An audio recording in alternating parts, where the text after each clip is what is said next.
As you walk down Whitehall, you pass the Cabinet Office, Downing Street, the Treasury. It's from these departments, these offices, that the centre of British government operates. It's from here that the Prime Minister directs the nation.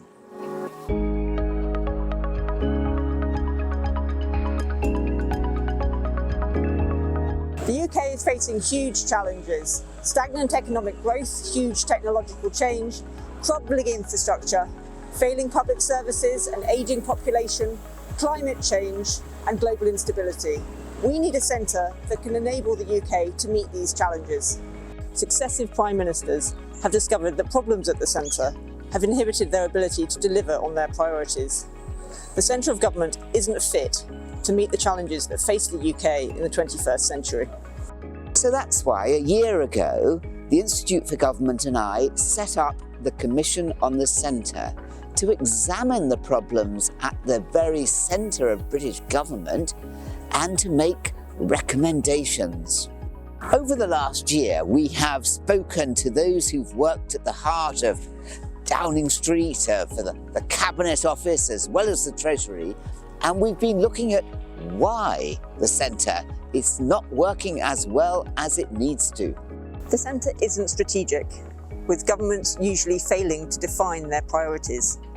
They get into micromanagement and sometimes develop a bunker mentality.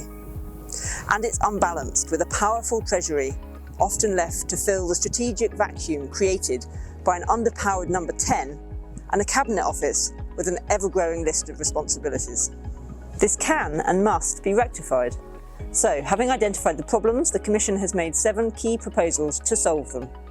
The government should agree its priorities at the start of a parliament and announce them as part of a modernised King's Speech to set a clear direction for departments and other parts of government to follow.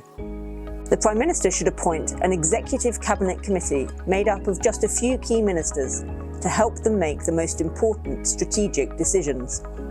The Prime Minister should appoint a senior First Secretary of State with responsibility for delivering the government's priorities and ministerial responsibility for the civil service, freeing up the Prime Minister to retain a more strategic, long-term view.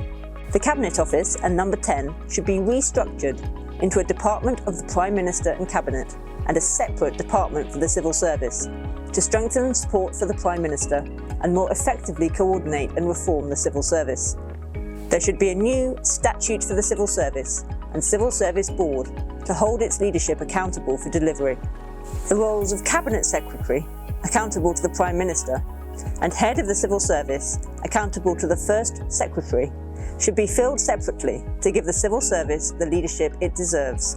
The priorities for government should be fully reflected in a new shared strategy, budget and performance management process, owned collectively at the centre of government, to better coordinate, budget for and deliver long-term and cross-cutting priorities.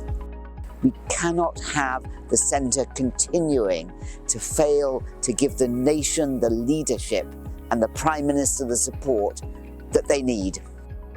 By this time next year, we will have had a general election. Whoever wins and forms the next government should implement our reforms without delay.